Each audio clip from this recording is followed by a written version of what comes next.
ভাবো তো, তুমি ফোন খুললে কিন্তু গুগল একদমই কাজ করছে না। পৃথিবীতে এমন কিছু দেশ আছে যেখানে গুগল ব্যবহার করা শুধু কঠিনই না, কিছু ক্ষেত্রে প্রায় অসম্ভব। কেন এমনটা হয়, আর কোন কোন দেশে এই নিয়ম চলছে, আজ আমরা জানবো। যেসব দেশে গুগল নিষিদ্ধ।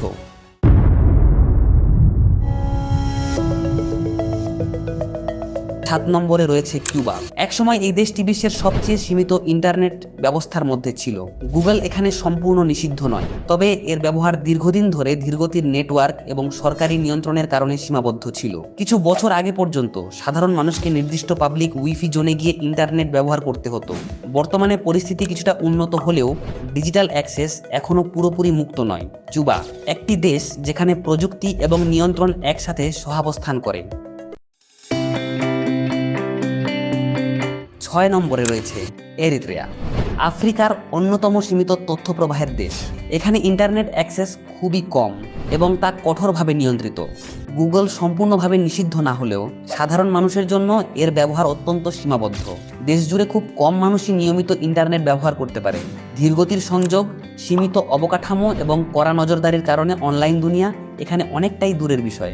এরিত্রিয়া একটি দেশ যেখানে ডিজিটাল প্রবেশাধিকার এখনও এক ধরনের বিলাসিতা। 5 নম্বরে রয়েছে তুর্কমেনিস্তান। মধ্য এশিয়ার একটি অত্যন্ত নিয়ন্ত্রিত দেশ। এখানে ইন্টারনেট ব্যবহারে রয়েছে কঠোর সীমাবদ্ধতা এবং বহু আন্তর্জাতিক ওয়েবসাইট আংশিক বা সম্পূর্ণভাবে ব্লক করা।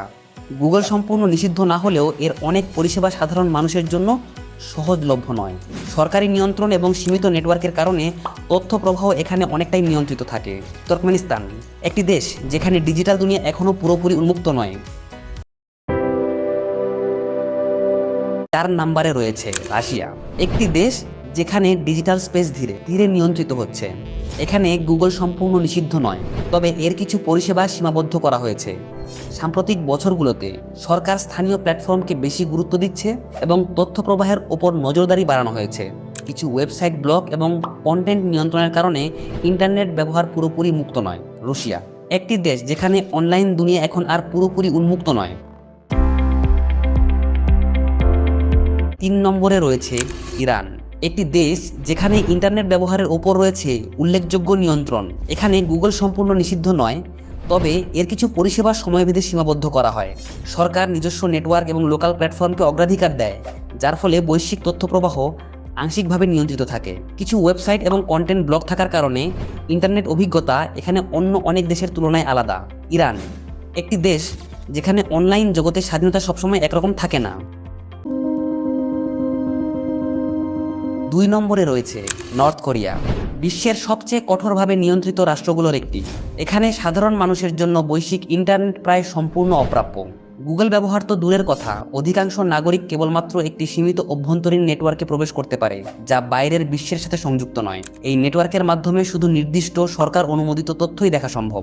তথ্য প্রবাহ কঠোরভাবে নিয়ন্ত্রিত এবং আন্তর্জাতিক কন্টেন্ট সাধারণ মানুষের নাগালের বাইরে থাকে। নর্থ কোরিয়া একটি দেশ যেখানে অনলাইন জগৎ বাস্তব পৃথিবী থেকে সম্পূর্ণ আলাদা। আর 1 নম্বরে রয়েছে চায়না, একটি দেশ যেখানে বিশ্বের সবচেয়ে উন্নত ইন্টারনেট নিয়ন্ত্রণ ব্যবস্থা চালু রয়েছে। এখানে গুগল, ইউটিউব, জিমেল সহ অনেক আন্তর্জাতিক সেবা সম্পূর্ণভাবে ব্লক করা। এই ব্যবস্থাকে বলা হয় গ্রেট ফায়ারওয়াল, যার মাধ্যমে বিদেশি ওয়েবসাইট এবং তথ্য প্রবাহ কঠোরভাবে নিয়ন্ত্রিত হয়। এর পরিবর্তে দেশটি নিজস্ব সার্চ ইঞ্জিন, অ্যাপ এবং ডিজিটাল প্ল্যাটফর্ম ব্যবহার করে। চীন একটি দেশ যেখানে ইন্টারনেট শুধু তথ্যের মাধ্যম নয়, বরং নিয়ন্ত্রণের একটি শক্তিশালী উপায়।